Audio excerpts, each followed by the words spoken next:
My name is Brian Harper, and I'd like to thank you for being here to learn more about Don Bendel and what a huge influence he had on so many people. NCECA's Past Masters program highlights ceramic artists and educators that have made considerable contributions to our field.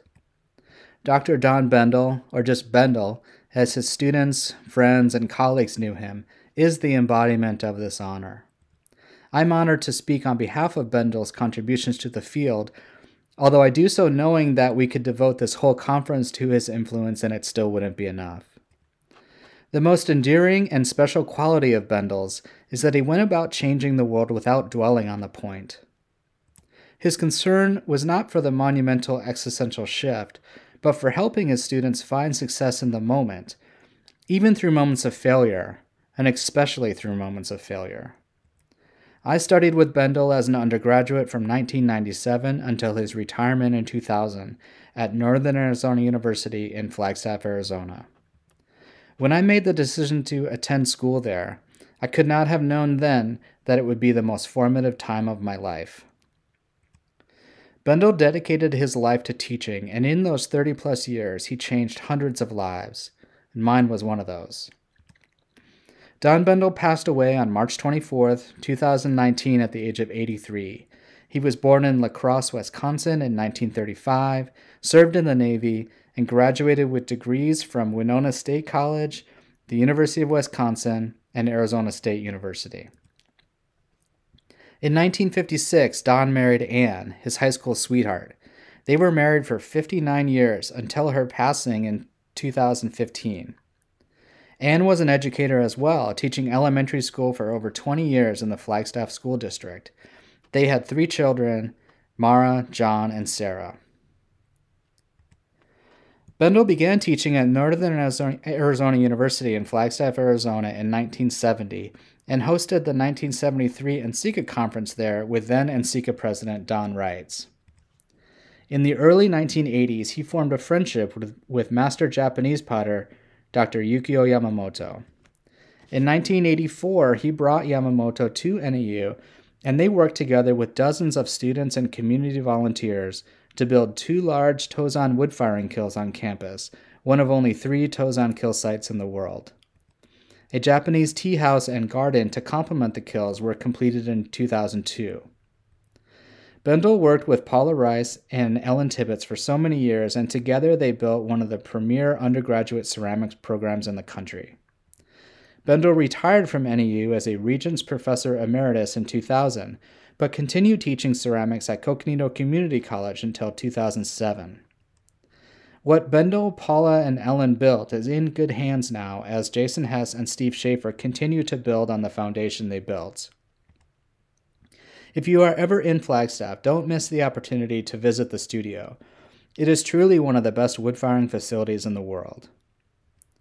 Bendel's commitment to ceramics led him on an amazing journey that changed the way ceramic art is made and understood.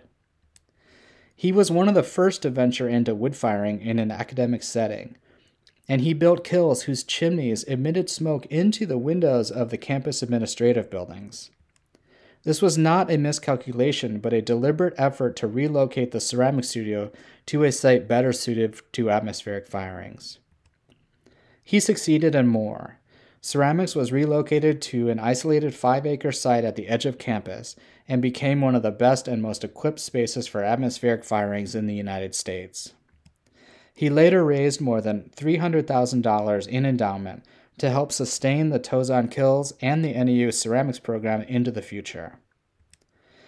Bendel would always start a wood firing by saying a few words about hoping for accidents so that we would really learn something.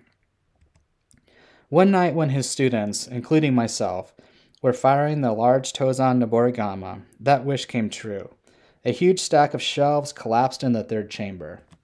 The cones were demolished and the pots smashed up against the side stoke holes. We knew we needed to be able to fire that chamber to get the back of the kiln hot. Bendel came by and we told him about the collapse. His reaction was classic Bendel and a perfect example of his teaching style and personality. Hearing the news, he was so excited, and he proclaimed, "Now you're really going to learn how to fire a wood kiln." We did indeed learn a lot about wood firing that night, and we learned a lot about ourselves and each other in the process. Officially, Bendel taught ceramics, but in reality he taught how to live an examined life. He expected his students to be learners in all facets of life, and gave us the encouragement to put that into practice. When Bendel didn't know something, he wasn't afraid to say, "I don't know."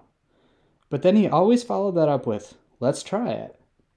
That spirit of experimentation and learning lives on with his students, peers, and colleagues, and will further his legacy for generations to come. I'd like to close with some words that Bendel's longtime colleague and friend, Paula Rice, wrote to him on occasion of his retirement from NEU. Paula made a list of things she's thankful for during her time with Don. She writes, quote, "Being a great teacher, one of the best in America, a revolution of one, passionately pursuing the ceramics landscape. A true master is one who creates the most masters.